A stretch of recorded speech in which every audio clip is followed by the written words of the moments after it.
జగిత్యాల జిల్లా కేంద్రంలో జగిత్యాలలో టి జీవన్ రెడ్డి మీడియా సమావేశం నిర్వహించారు.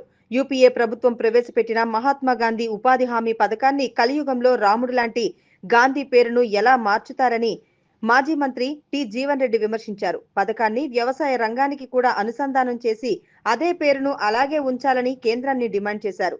100 రోజుల పాటు కూలీ పని కల్పించేలా చేపట్టిన ఈ పథకంలో 125 రోజులకు పెంచటాన్ని స్వాగతిస్తున్నామని, గత 20 ఏళ్లుగా గ్రామీణ ప్రాంతాల్లో అభివృద్ధి పనులు జరిగాయంటే ఉపాధి హామీ పథకంలోనేనని, అయితే గాంధీ పేరుతో ఉన్న ఈ మంచి పథకాన్ని పేరు మార్చకూడదని జీవన్ రెడ్డి కేంద్ర ప్రభుత్వాన్ని కోరారు.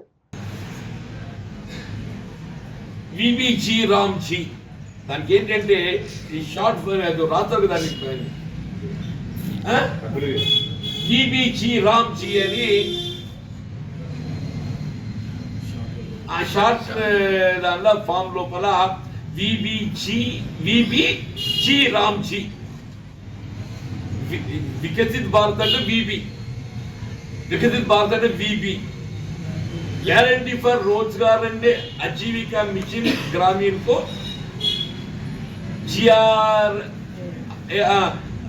जी राम जी मिशन అంటే ఏమవుతుందిగా జీ రామ్ జీ రాముడు అంటే గౌరవనీయుడు ఎవడ ఉన్నాడే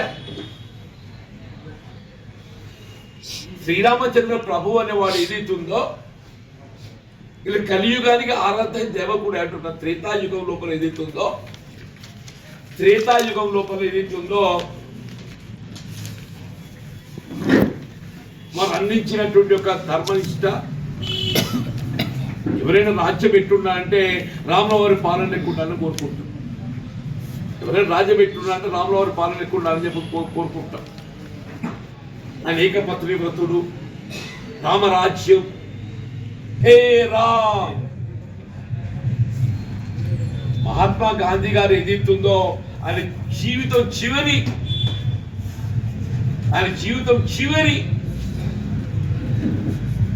ఆయన తలుచుకుంది ఏంటి అని అంటే హే రామ్.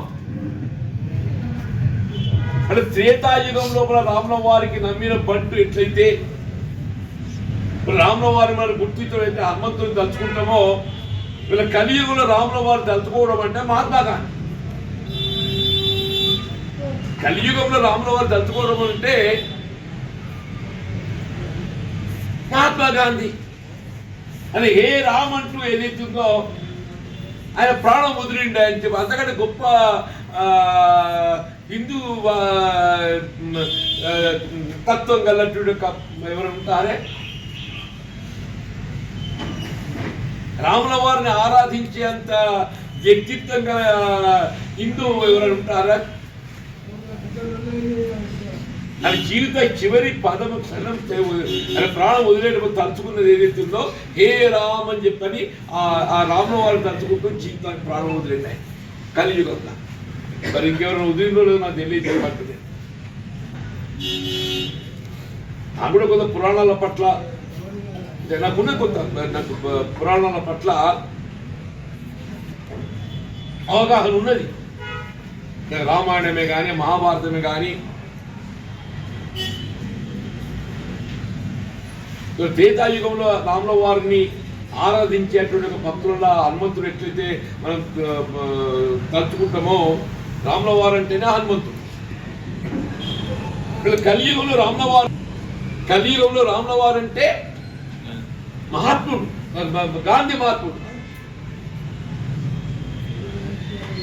మరి అటువంటి ఒక మహాత్మా గాంధీ పేరు తొలగించాడు. ఈ చిత్రం నాకు అని ఇప్పుడు ఏం చేయబోతుంటే హనుమంతుడు పేరు తీసేది రాములవారి పేరు పెడతాడు ఏమనంటే రాములవారు లేదు, హనుమంతుడు లేడు. మనం హనుమంతుడు కొలుస్తున్నాం అని చెప్పంటే రాములవారిని గుడిచేటే భావిస్తాం మనం. హనుమంతుని కొలిస్తే రాములవారిని గుడిచేటే భావిస్తాం మనం. మహాత్మా గాంధీ గారు అంటే వారి ధర్మనిష్టత వారి అహింస సిద్ధాంతం. అందుకే ఆయన జాతి పిత అయిండు.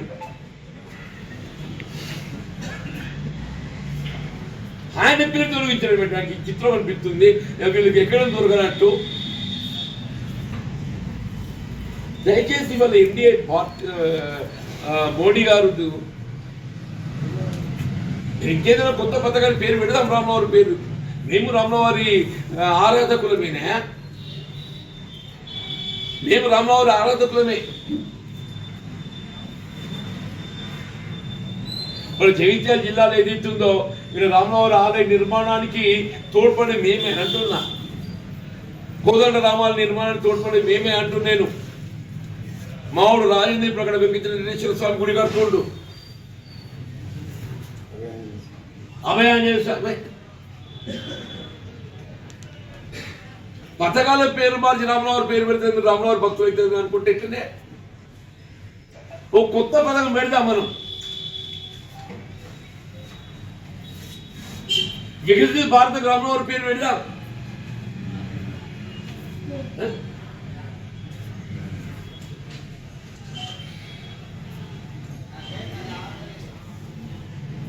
వికసిత్ భారత్ అంటున్నాం కదా, జై శ్రీరామ్ వికసిత్ భారత్ అంటాం.